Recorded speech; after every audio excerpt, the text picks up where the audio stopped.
আল্লাহ তাআলা রব্বুল আলামিন এই মজলিসকে লক্ষ্য করে বলেন, ও ফেরেশতা, আমার ওই বান্দারা দুনিয়ার মায়া ছেড়ে, দুনিয়ার কাজ কর্ম ছেড়ে, দুনিয়ার ক্ষমতার লোভ লালসা ছেড়ে, দুনিয়ার সব মায়া ত্যাগ করে আমার ওই কিছু বান্দা ওই ছোট্ট একটা মজলিস মিলাইয়া কেন ওই মজলিসে বসেছে? আমার বান্দারা ওখানে বসে কি চায়?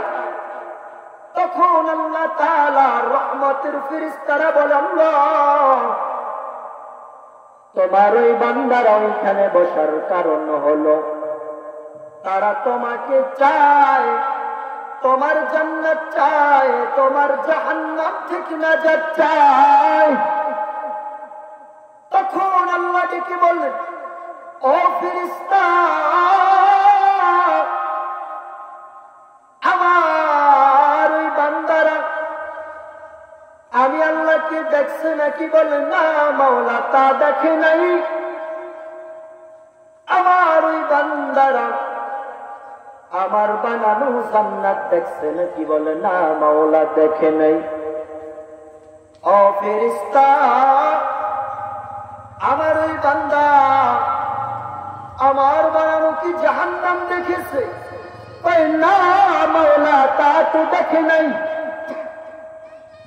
আল্লাহ ডাকতে বলেন, ফেরেশতা, ওই বান্দা আমি আল্লাহকে না দেখে, আমার জান্নাত না দেখে, আমার বানানো জাহান্নাম না দেখে ওই মজলিসে কেন বসেছে?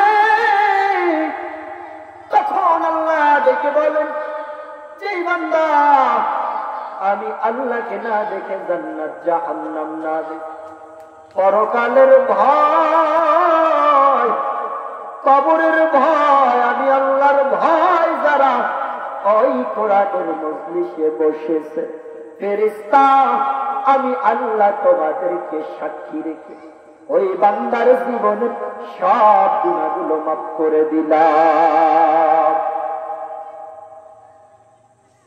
এরপর আবার ফেরেশতারা বলে, আল্লাহ, তোমার যে বান্দারা ওখানে বসেছে সব মানুষগুলোর উদ্দেশ্য এক না, সব মানুষগুলোর চাওয়া পাওয়া এক না। কেউ কেউ বসেছে অন্য কোন উদ্দেশ্যে, কেউ বসেছে বক্তা দেখার জন্য, কেউ বসেছে কোন ব্যক্তিকে খোঁজার জন্য, আবার অন্য কেউ কোন উদ্দেশ্য নিয়ে বসেছে। সবার উদ্দেশ্য তোমাকে পাওয়ার জন্য না।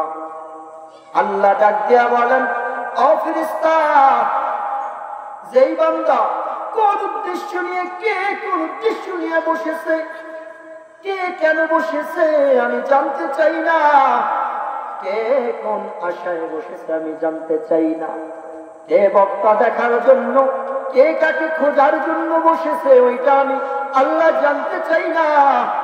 যেহেতু বান্দা কোরআনের মজলিসে বসেছে, যেহেতু বান্দা ওই সাদিকিন আমার প্রিয় বান্দাদের মহব্বতে তাদের সাথে বসেছে, ওই বান্দাদের খাতিরে, ওই বান্দাদের মজলিসে বসার কারণে, ওই কোরআনের মজলিসে জান্নাতের বাগানে বসার কারণে আমি আল্লাহ তাআলা কোরআনের সম্মানের কারণে সব বান্দাকে মাফ করে দিলাম।